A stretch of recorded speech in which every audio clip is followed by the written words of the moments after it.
Do you have any memories of when you first heard about the peace encampment? Not the exact moment, but for sure I remember I had just come back to Ithaca. My mother was very sick, and I was living with my mom and my sisters, caring for an older woman. And our friends, so my sister's friends at the time that I became friends with, were part of the organizing effort. So Carrie Stearns and Carolyn Mao, Karen Beadle, that were very much involved in pulling it together. So as I was thinking before coming here, I didn't actually go up there very often, but was one of the grateful people to be part of the women's affinity group that formed in Ithaca that did an action up at the encampment. I mean at the Army Depot, and part of that very big effort with other women. I think it was in August or something. I can't remember the exact date of It was a large, many. August 1st. August 1st. Action. Okay. And I'm trying to think if it was that same year or a year after. What year was that? Was that 83. in 83? Okay, so it had to have been earlier that year that we went to the Women's Peace Encampment. There was a peace walk. Some friends who are Buddhist monks and nuns, Jun-san and Kato-san and Clare-san, did a walk from Boston to the Women's Peace Encampment. And they asked if I would help with food, and anyway, I joined the walk, and we arrived at the Women's Peace Encampment on July 7th, the 7th day of the 7th month in 81, whatever. Anyway, they said this is a day in Japan that they celebrate the coming together of men and women in the heavens in Japan. And it was an unusual moment because we were on the front lawn at the Women's Peace Encampment, and because there were men and women together, and they had hung all these prayers from the trees, and food was shared, and they had some ceremonies, and I just remember having completed that walk, that it was just a very uplifting, it was just such hospitality granted to this men and women's group together on the lawn on this day in Japan that's celebrated in this way or remembered in this way. And I remember the circle that we did to say goodbye, where each person stands in front of the other person and gives a word, an acknowledgement, from the heart. I think that's actually one of my most profound moments, and it comes on the heels of this walk, so which is not exactly the Women's Peace Encampment, but it was certainly arriving there, connected to it, and given hospitality there. And that walk, I don't know if you've the walk at the last leg as it was arriving to the Women's Peace Encampment, we walked early in the morning. We started from, was it Lodi or Interlaken, and walked along Cuba Lake. And it was just like this magical moment where when we were doing this Namu Myoho Renge Kyo, that the cows sort of came over to the fence, and they were like connected to what we were doing, and the water sort of like breathing, and the hills were like, everything seemed really connected. So that culmination on the front, in the front yard at the Women's Peace Encampment with all this, I just keep using the word hospitality and warmth and welcome, and was really beautiful. Then I guess it was later that I must have gone to visit, as we were part of this women's affinity group in Ithaca, and I don't know if it was my age or what, but while I observed a lot, I wasn't as connected. There was a lot going on. I think many women had been there for good periods of time, and there was like a community going, and you could see the diversity of experiments going on there. And I wasn't plugged into any particular one, I just sort of observed. And it was more engaging for me to be part of this affinity group, which wasn't geographically in the Women's Peace Encampment, but certainly inspired by it. And that action was the sort of focal point of our coming together, the August 1st action. And since then, I became very good friends with Sarah Lev, who's a very dear friend, and I didn't even go there a lot when she was there. Maybe I saw Sarah maybe once or twice there, but she was on the tail end of things. Were you there at the same time with Sarah? Yeah, and Sarah was there later, 86, 7, There were 8. just a handful of women there. Right. Okay. Right. And I guess it was just before I had my first child, and we were going up to the Army Depot regularly with a group that we had in Ithaca called Synergy, and so we connected going there. But I guess I remember, like, I was pregnant, and I remember them saying, you know, they're doing this zapping here, and better not to stay around here too much. Something like, anyway, Yeah. I'm probably blurring some of my memories and things together, but What did they mean by zapping? What did you understand? they were using this, these very short wavelength, it was a short or long wavelength stuff, electromagnetic waves that can be targeted, and maybe they used it at Greenham Common, but it kind of disables you. I mean, it messes up your system. And I think Sarah was experiencing quite a bit of problems with that, and they were documenting it. I forget how I think they got some scientists to come with very simple technology maybe to actually determine that they were being zapped there. And that was kind of sinister. Not kind of, it was. Yeah. Did you think that it was possible when they told you that this might be happening? And then were you careful about the fact that you were pregnant? Yeah. And it was something, we had just gone there after doing an action at the Army Depot. So we're just going there to visit and connect. So it wasn't like we were going there to stay for a day or two or a week or anything. So it wasn't like a huge change of plans. But and I guess, anyway, and I'm a little confused now because if Sarah was there, I'm trying to think, was I pregnant? Because I was pregnant in '88. Okay, well, it could have been that. Yeah. Sarah could have been around. Yeah. She was certainly here in Ithaca when Leah was born. When Sarah spoke to us, she talked about arriving after the Great Peace March in '87 and '88. Okay, that's right. Okay. That's right. Okay. Thank you. It's 25 years ago. Yeah. You know. Yeah. It's a long time ago. I mean, that when it opened, and there were a lot of years in. Yeah. Certain things I can put dates on. Certainly. Pregnancy, birth of your children, going to jail, certain trials. Yeah. Did you, we want to hear about some of that. So the action I remember, or the Women's Affinity Group, I guess it was like all these processes of really wonderful experience of working in a group, working with consensus, and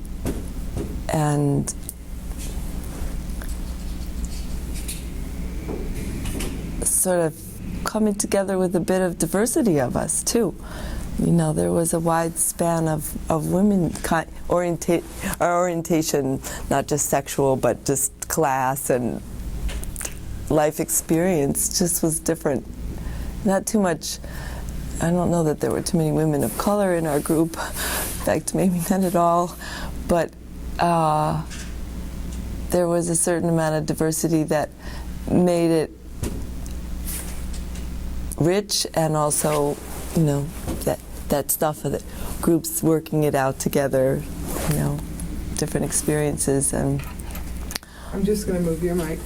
oh, The little coat's getting in there. oh, sorry about that. Shifting sand while you're I can talking. just imagine. I've heard these things. Oh, it's like, Yeah, we don't want that. and very animated speaking.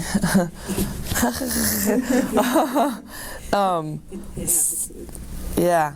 So, and I guess I, in my youth, until I was probably close to 30, I think I was kind of shy person. I don't think of myself that way anymore, but I was very quiet and listening and looking, and I think that setting just encouraged people to find their voice a little more, and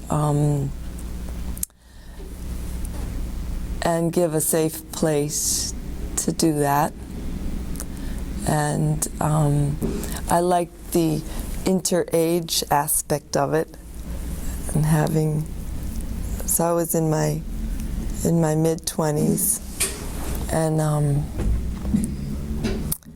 and what else can I say about that? It was just some of the women are still, well, I have sisters and sister-in-law, anyway, close family, big family, many women, and so we're all still connected.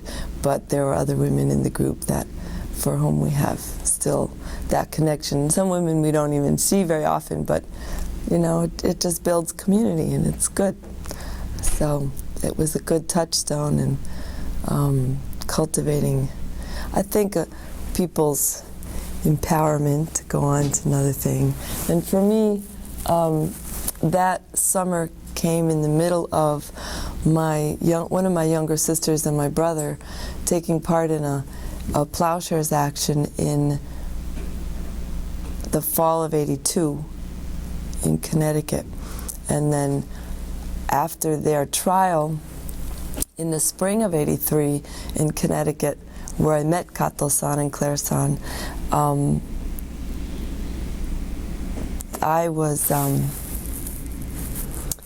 I had decided that I knew too much at that point after seeing them go through that process to not also take up what I knew to do some action, because they were moving the Pershing missiles, and the atomic clock was getting closer to midnight, and here we were responsible for these pretty wicked weapons that kill people even if they're not used. So anyway, I was in a process for a plowshares action myself, which happened on Thanksgiving of '83 at Griffiths Air Force Base.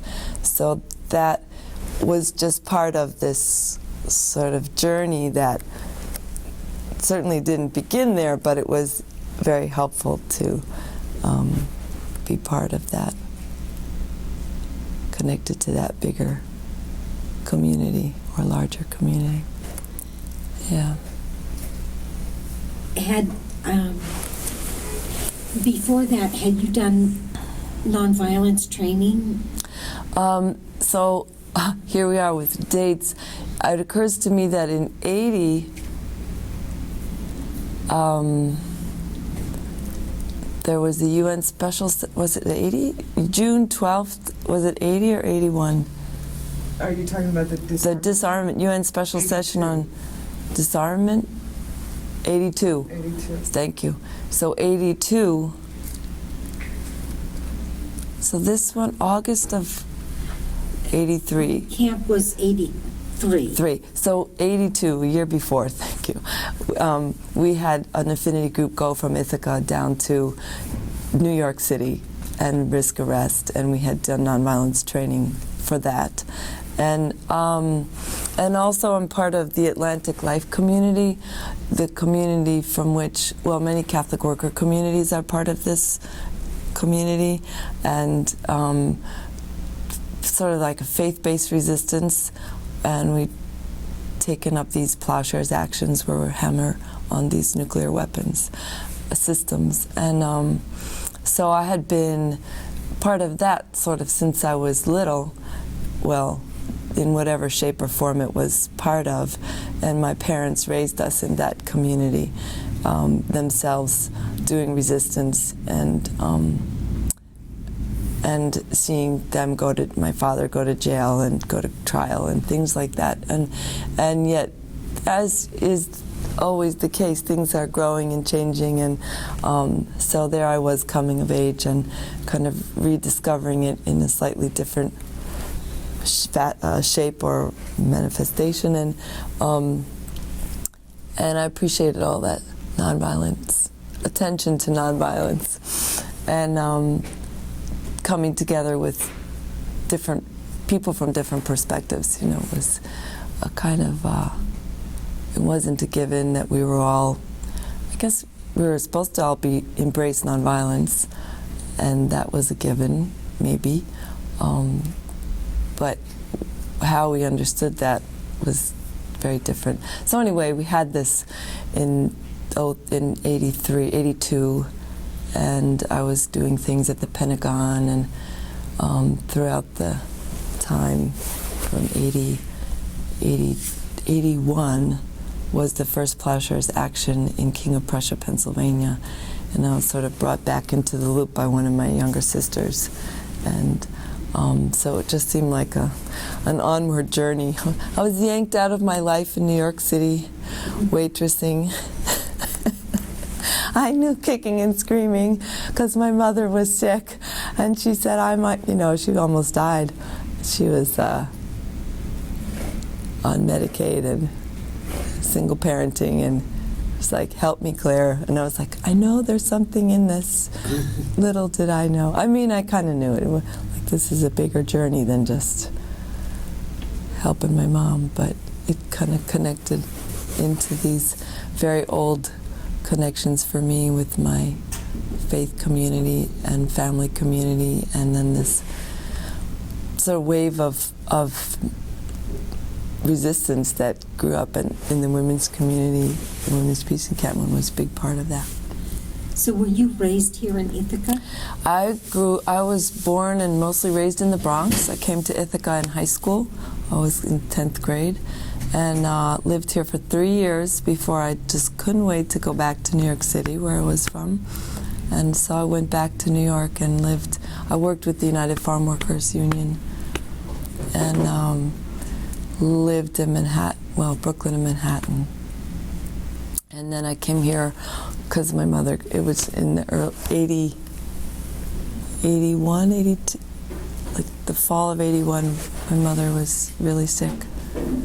She had had 2 heart attacks and couldn't do her job anymore, so she asked me to do her job, and so she could still be at home with the kids. And have you been here since? So I was here until 83, and then I went to jail I did this plowshares action, and I went to trial in 84. I was sentenced for 2 years in federal prison, and then I was gone for 15 months, and then I went back to New York City, and I guess I came here in 87. My brother and his wife were building a house for my mom, who was caring for her older sister, who was, anyway, it was one more of those family things like, oh, you need my help? Let me help you build that house. I know nothing about building houses, but I'm sure I could learn a few things. And that's when I met Paul, and we started having family, kids together. Yeah. Could we go back to your time in prison? Yes. Could you talk about that, what that was like? Yeah, sure.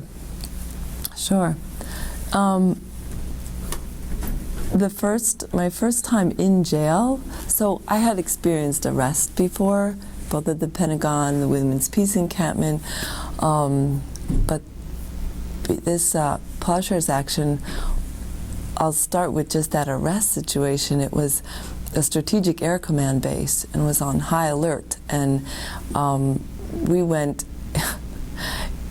early in the morning on Thanksgiving morning, and here we had this B-52 bomber that was being re-outfitted to carry cruise missiles that was totally unguarded. And I mean, there was nobody standing around, and the hangar door was open, and so we went in to where they had the plane itself, and then we had there was another hangar next to it which had related engine parts, and there was the B-52 bomber has a refueling tanker that has to go out with it on its mission because it's so big. And anyway, there were 7 of us, 4 women, 3 men, and we hammered on this weapon, dented the metal, and disabled it. And then we put on, we had copied all these things about international law that these weapons violate, and we pasted that. We pasted pictures of our families. We pasted the biblical injunction that we felt called to in flesh, to beat swords into plowshares, and that we poured our blood, and we brought banners. Anyway, we were there for about 15 minutes. We had agreed that we wouldn't just hammer forever, that we would do a very real disarmament, but also symbolic.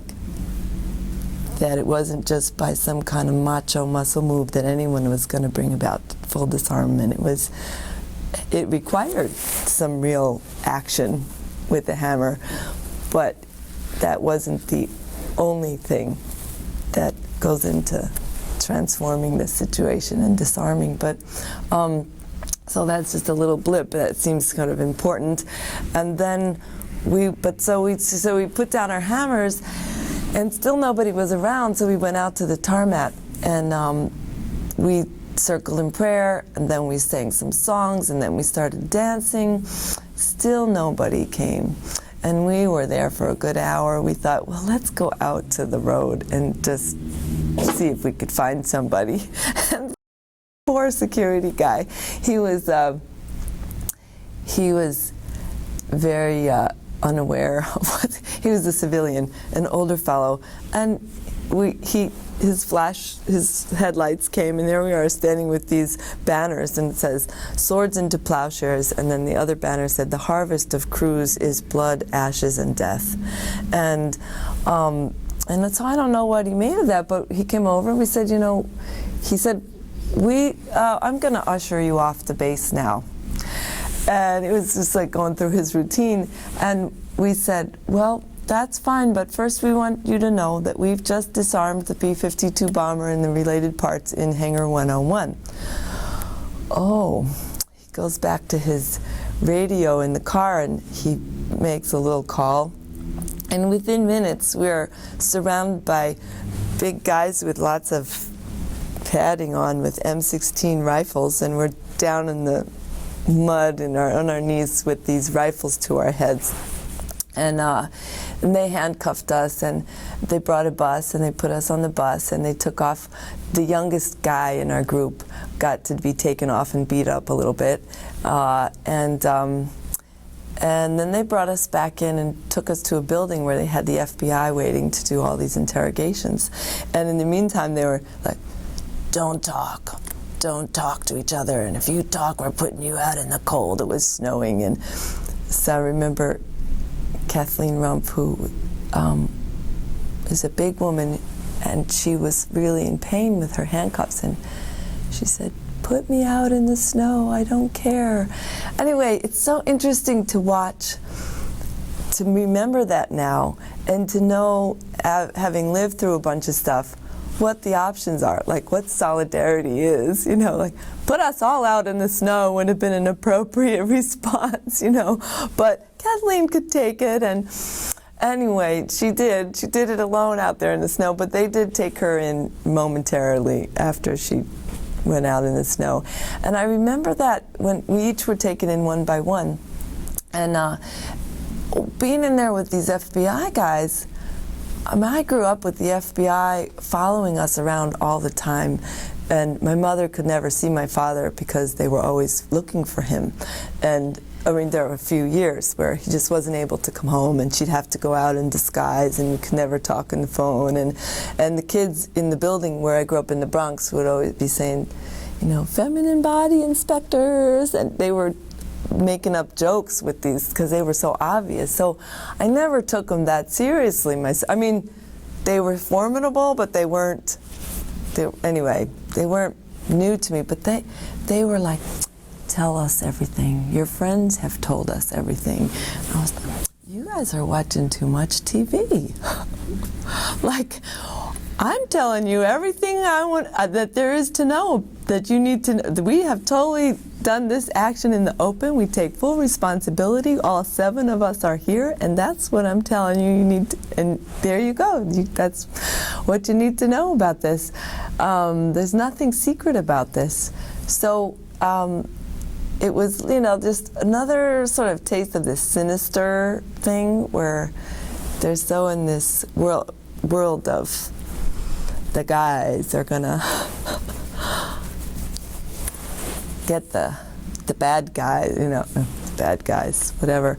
And then they took us in for fingerprinting and all that stuff. And I remember that they brought in some guy that was not in fatigues, and he wasn't just the usual kind of guy. He was really slick, and sort of, he had me put my whole palm on that ink blot, and I felt like one of those peoples in a remote part of the world where they believe that taking your picture has stolen your soul. Like you are taking my palm prints?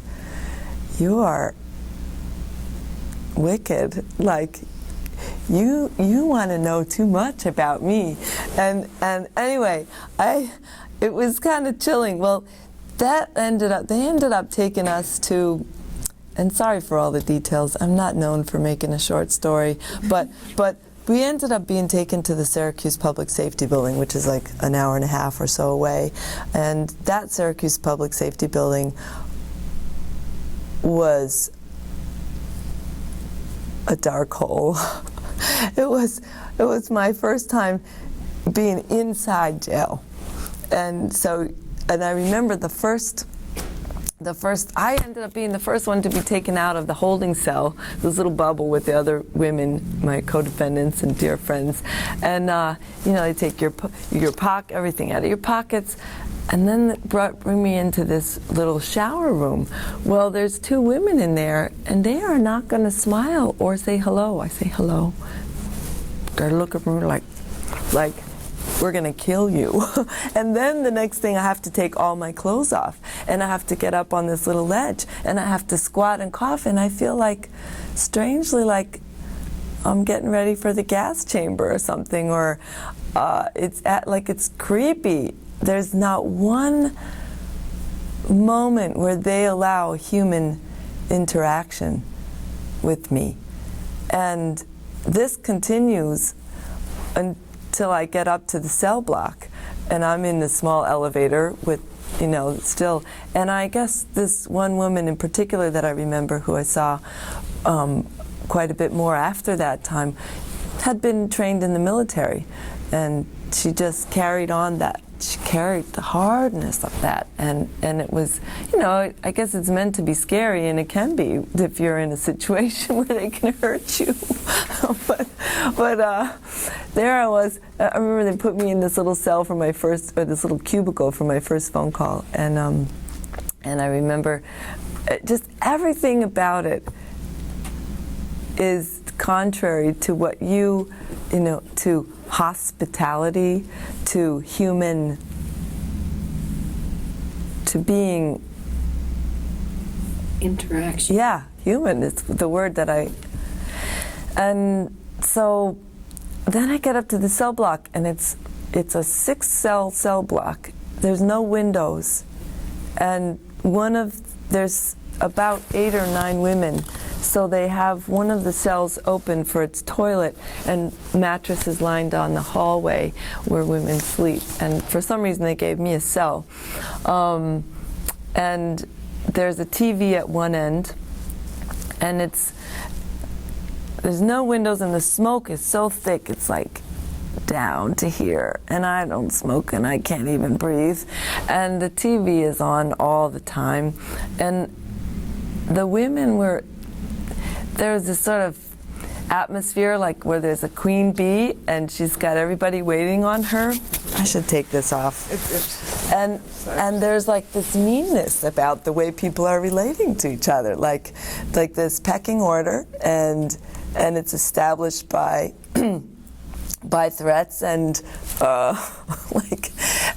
in any case, that the jail setting physically and spiritually in every way was pretty harsh. You couldn't see the earth or the sky or anything. It was cement and bars and TV, smoke, and women being mean to each other. And I'm thinking, and then I get called out for a visit, and I'm in this little visit and watch my.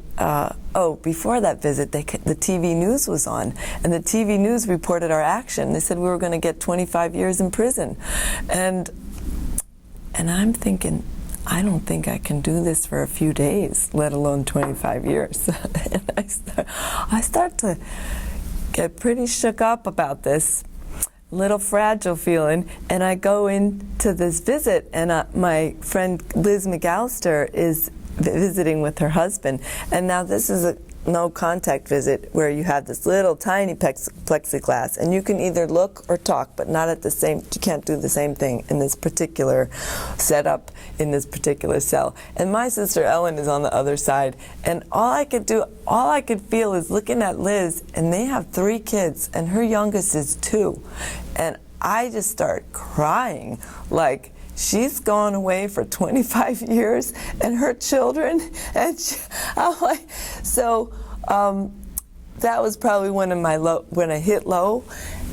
But then I come back to the cell block, and Kathleen is on the cell block with me. Liz and Jackie were in another cell block, and Kathleen starts singing "Swing Low, Sweet Chariot," just from her gut, and it just starts to shift the energy, just like, whew. And from that moment on, my experience was the next 19 days that we were in there just went up and up and up, where light was just growing, like it was just, and it was Advent before Christmas, and it felt like I was understanding this thing of light shining in the darkness. Like I would never have felt that if I wasn't in that dark, dark place. And we ended up experiencing having the TV turned off for a few hours. Like the women would actually, like we would, let's do something else. We would get together before meal instead of eating in our little corners. We'd come in a circle, we'd give thanks, we'd eat our food together. We had art books brought in. I like to draw. We'd draw portraits of each other. We'd do alternative tag games. We all started going up to the rec together. Like laughter, joy was like exploding. The 12 Days of Christmas, we rewrote it. We made up our own words. All the women in the cell block added a line, and the guards would come to the gate, and they'd go to the bars, and they would say, "Could you sing us that song again?" And where we had gone in with like $10,000 bail, by the end of the 19 days, they said, go, get out of here. Just get out of here. They didn't want to, it was like too much for them. It was transforming this jail cell. There were 4 of us, 2 on each cell block. And so that was huge. That was a huge experience right there. And as a dear friend Dan Berrigan always says, talks about the geography of faith, like where your butt is really, and where you sit, where you stand, depends on what you see, what you understand, what you do, where you go next. And it's funny that we're talking about this, because I haven't talked about this in a very long time, but I go up to the Lansing School for Girls. We do a little Bible study. There's a Bible study every week, and on the way back, the women that I went with were asking me, "Oh, you've been in jail, tell us about it." And I've been going for months with them, but this is the first time they asked me. and so I told them about my first time in jail, and we had to get out of the car before, we didn't go on too long, but why did I bring that up? But just that it was last night, and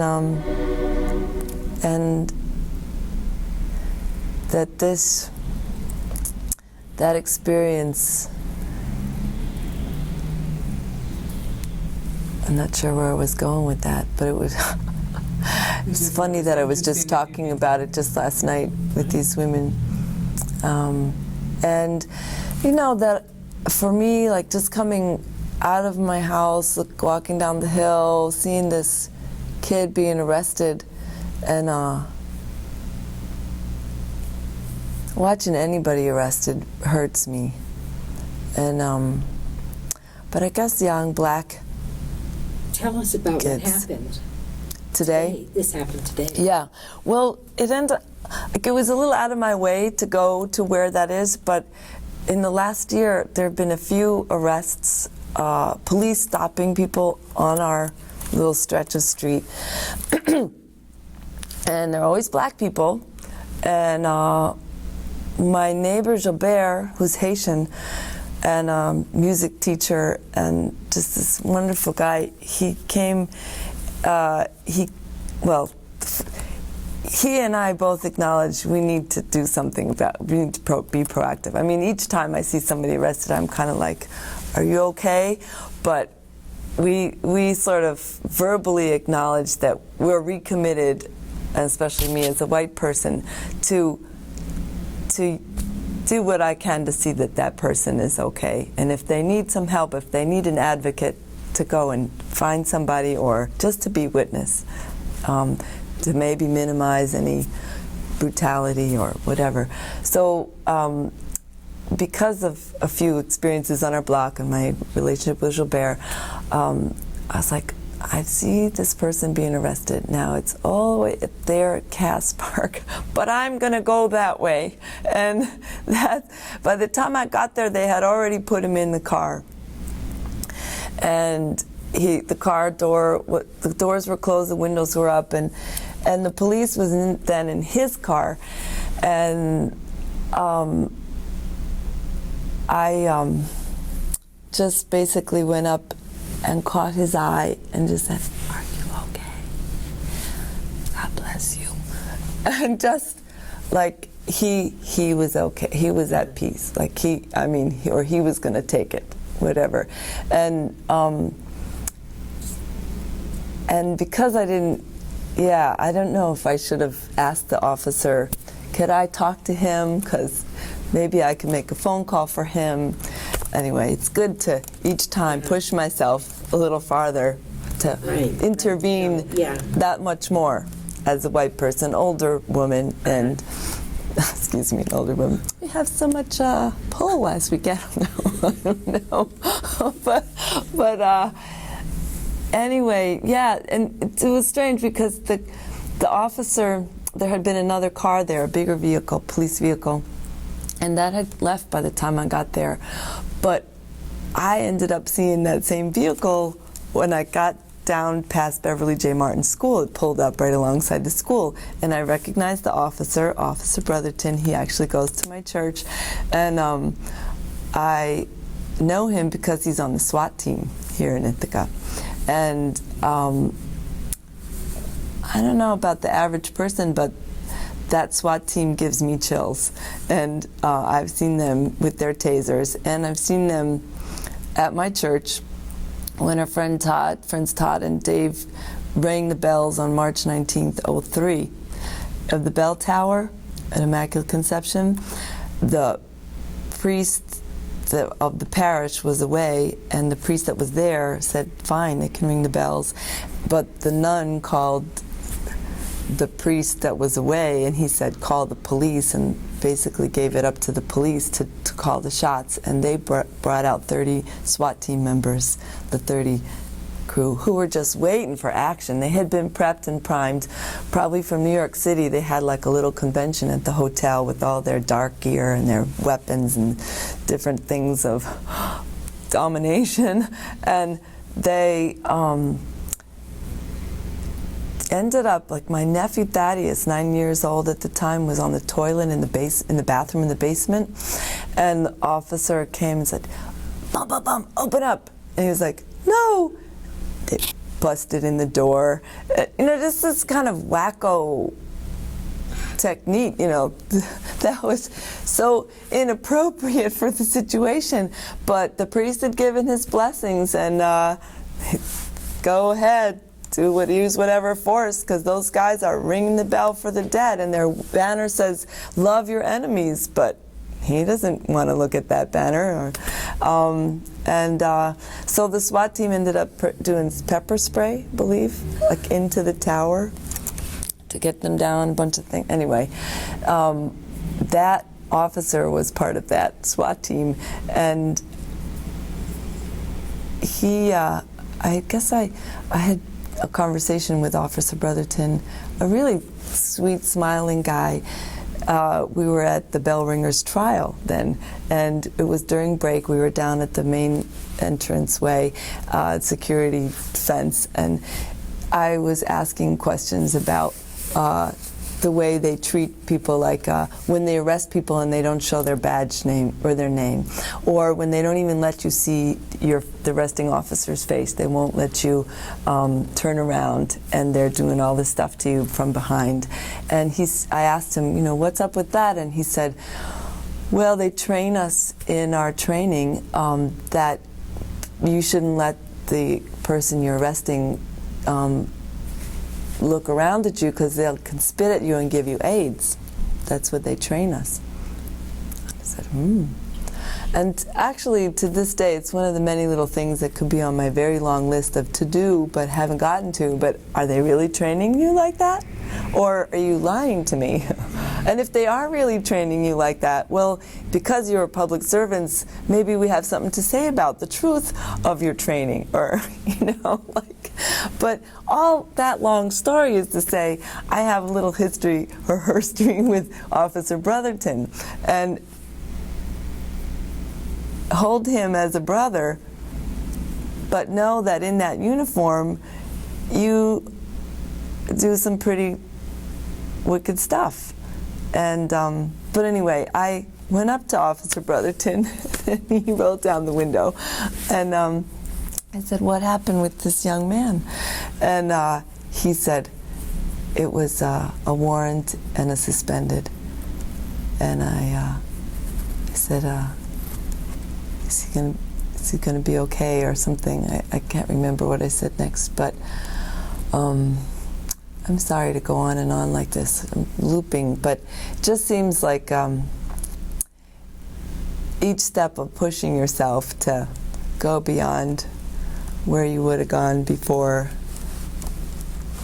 to step over these barriers and sort of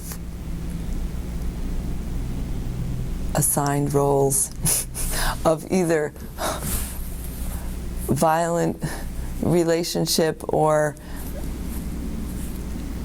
accomplice, or acquiescing, or being silent. I don't know. It seems, we're all pretty good at, in so many ways, playing, and it's understandable for your safety and comfort and convenience.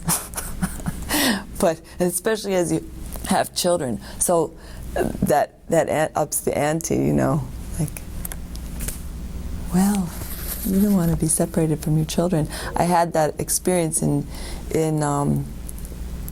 prison this last time. So I was part of an action here in Ithaca on March 17th, 2003, the day of 2 days before Shock and Awe. And 4 of us from the Ithaca Catholic Worker, my sister Teresa, my brother-in-law Peter, and our dear friend Danny Burns. It's actually Danny's invitation to pour blood at our local recruiting office. And so this is part of a tradition that I was raised in with the Atlantic Life community and sort of Catholic peace movement. and seeing blood as a real sacred thing, and one that not only unites us all, but one, when given, is a move toward atonement, at one-ment. And it's a very ancient symbol. We can all relate. It's something you relate to, not like up here. It's here. And it was with great seriousness that we poured our blood in the vestibule of this recruiting center. Some people thought, it was like vandalism, and it was certainly the way it was characterized by our local paper, the Ithaca Journal. That was how that got translated. But in fact, it was an act of great love and great reverence. And I had been to Iraq. I have these children's pictures that I carry with me, that they're my family, and I'm not going to turn my back while you're about to unleash even more war and death on these people that have already suffered so much at our hands. So, and then these young people, because I'm almost 50 now, they easily could all be my children. And I'm like, these are babies that you're sending into harm's way and asking to do the most gruesome thing, and all with a lie. So anyway, we poured 4 ounces of our blood in the vestibule, which nobody was in that vestibule. The offices are way down the hall in another place. So it wasn't like we were pouring blood on anybody. We were pouring it carefully and very slowly and carefully on the wall. And it just turns out that when I went in, the first wall in front of me had the flag on it. I didn't even notice the flag, but I poured it on the wall, the flag, and then I stepped outside the door and poured it on the rest of that 4 ounces on the ground in front of the door, and I just knelt and I started to pray. And Teresa and Danny and Peter continued, and Teresa and Danny really were meticulous about putting little drips all along the wall so it looked like it was bleeding in there. And it just, it's like we cannot have this conversation about war without including the blood. That's the honest conversation. Until then, you're missing the big piece. And when you pour your own blood in that way, you put yourself in the center of the conversation, or you're kind of willing to make it yours fully, and not just some kind of mental conversation. You put your family, your children, your job, your reputation, whatever that may be. I can tell you, not a lot of people take to this blood thing. It was like, oh, the blood. And it was like, yes, the blood. The blood. And, you're getting so upset about it on the wall here. Yeah. And they're like, cleaning the blood. Well, have you even calculated the blood in Iraq? To like fill football field. Somebody calculated that for us. But we ended up being taken to the county jail that night. Well, I should say, before, we were there for like an hour, and we had called the press. We had called all our friends and family, and we did this in full daylight in view of everybody. Luckily, Teresa's son Michael did a video of it, so there is actually some recording of what we did. So we know that nobody splashed and threw blood, but that's how the Ithaca Journal, who had a reporter there, reported it, and splashed and threw blood on the flag. If you don't like this country, leave it, is basically what they were. And we gave them our statement, we gave them interviews. They didn't print a word of it, nothing, just the words of the reporter, of the DA and the Army and Marine guys. They didn't put a word that we offered them. So no surprise there. Why should we be treated any differently than anybody else? But we were put in that jail, and it was from there that I got to see Shock and Awe on the TV. It was in the cell block, as always. Big Brother makes sure it's always there, feeding us hate and violence. And it was like 91, sort of like a turkey, like, you know, bombs, and like, oh, yay. And the guard would come, this one guard that would come by would just have this incantation of, we gotta kill them all, kill them all. And it just felt like he had caught the poison so well, he was possessed.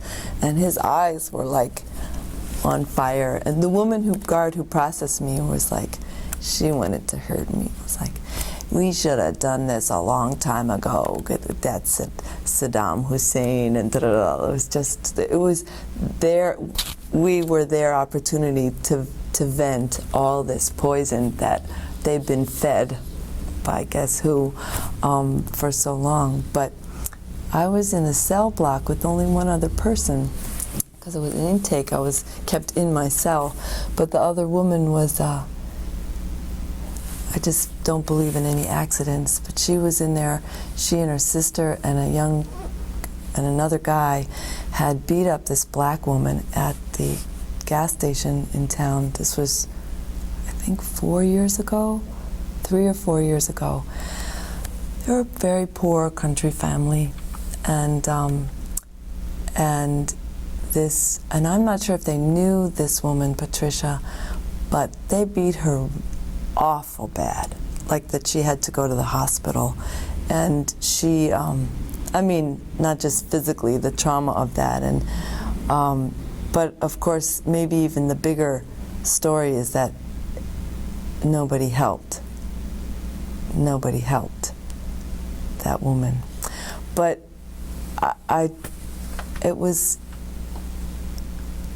ended up going to the trial one day. The first day when I went, and I was new to the setup, I sat down in the courtroom, and I was told by one of the support women for the black woman, she said, "Don't sit in that section. That's the enemy, the place for the enemy." And I was like, I don't think they're my enemy, but I ended up being in jail with the enemy. But I always felt really strongly that those poor white people aren't my enemy. And then I learned, like, the sister, the one who did the big beating, she suffers developmentally. She's like childlike. Have you ever had experience with a childlike person who latches onto something and their rage comes out? It's uncontrollable. Her children are biracial. They're like, there's more to that story. But it got quickly put in those poor white racists at that moment. Racism is alive and well in this town, but it is not only a matter of poor white people. Us white people in town. Anyway, just that happened to be my cell block mate. And I got a fuller sense of her story. And that felt really important. Carry that. But so we have 5 minutes left. Good. Ended up being brought to, we were charged with a felony because we wouldn't plead to their lesser charges, brought to county court where we were 9-3, the jury voted to acquit us. And the 3 jurors that didn't want to acquit weren't following the law. Anyway, it was an amazing trial. Then almost a year later, the feds picked up their charges and they charged us with federal charges, which were so wacko. And that trial lasted a week, and I could go on forever about that. In the end, Teresa, we were all sentenced to time in federal prison. Teresa was given 4 months, Danny and I were given 6, and Peter was given 8. And I spent most of my time in FDC Philly, in the Federal Detention Center, with it's like 120 women, or no, 240 women. And that experience was probably one of the most intense prison experiences that I've had. And the work situation there felt like a sweatshop, and then it started to feel like a slave labor camp. And I'm still trying to, I never went back to Philadelphia to do this, but another one of those things on my to-do list, like, we know that prison is modern day slavery, and that they're workers. But the person like me, even though, I spent my time in enough restaurants in New York City as a kid, a young person, to know what it's like to be treated like crap, but there it's like you are stuck. And they put the screws to you, and if you don't do what they say, you won't see your kids, you won't even talk to your kids, and that's where just like, so, but if the staff, the women, the men, it was opened up in the year 2000, they told me, as a facility for men, 1,200 person facility, and the men wouldn't do the work, so 3 months into it or 4 months into it, they brought in women as the workers, so the women do the work for that facility to run it for the men. And there's only a small number of women that actually are the workers in the kitchen, which is baseline necessary to run any institution. You cannot run an institution unless you feed the people, like you'd be shut down in a minute. So that's a really key place to work. And so here the women, they ended up shutting down half the women's unit at one point for this cell phone that they found, so they cut out half our workers, and then they were working us to death. And then there was like 2 of us in the dish room for 1,200 trays, cold trays, 1,200 hot trays, and carts. But the guards, when they would bring in the new batch of workers, they would say, "Ladies, you gotta get this done by the..." Everything is military, like yell, insult, degrading. "Get this done by this time or nobody's going to lunch." And then the man walks away. And then it was like I understood in a second then what this dynamic is in this slave plantation setting is like, the slave owner never has to even touch the whip. They pass it to the biggest bully who, for whatever set of reasons, feels compelled to take it up because they don't want to miss lunch. They don't want to miss da-da-da-da, da-da-da-da, and you lazy Mexican or you lazy bitch. And it just goes, the violence just like gets put right in place. And you would have to be nonstop addressing it, like every day, every minute of every day. And Sarah lives in Philadelphia when she's not in Israel, Palestine, and I got her put on my phone list, and she was one of the few people and the only people that I could call that I could just like, she understood. Just let me cry for a minute. And because it was just, the women in there kept saying before I got on work detail, "Watch out, you're going to be in the kitchen. Watch out." Well, I worked in the kitchen for 17 years. I love hard work. It wasn't about the hard work. It's something else that dwells in that kitchen. And just like taking these women that are off the street, that in our community kitchen you would say, "Come, let me give you hospitality. Right. Let's have a meal. Let's care for you because you just got off crack or you just came from being beat up or you just whatever." But no, they're going, a new crop of workers. Like you could actually see it going